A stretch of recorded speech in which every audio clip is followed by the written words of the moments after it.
En 1969, Loutre et son ami le graveur Marcel Fiorini ont déjà ensemble exploré la mise en couleur de gravures et ils se lancent un défi supplémentaire, celui de la monumentalité.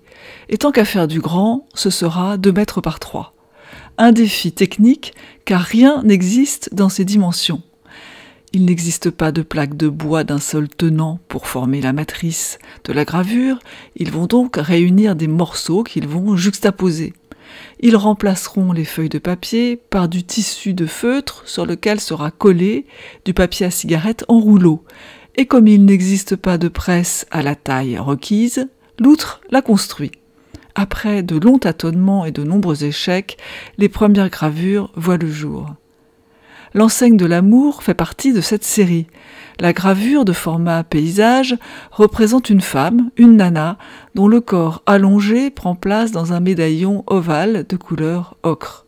Le sujet de la gravure, comme son titre, s'inscrit en dessous dans un phylactère. La partie la plus à droite de la composition est occupée par un arbre. Loutre trouve une nouvelle façon de représenter la figure humaine et la nature.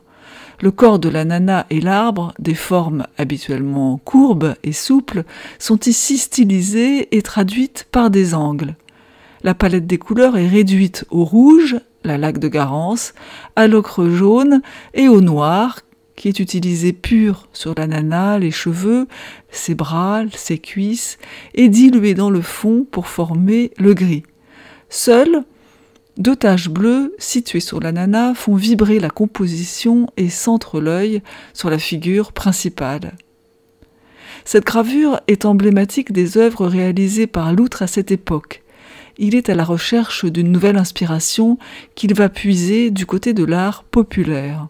Son ailleurs seront les ex-voto et les enseignes, dont la représentation naïve et sincère du monde l'enchante.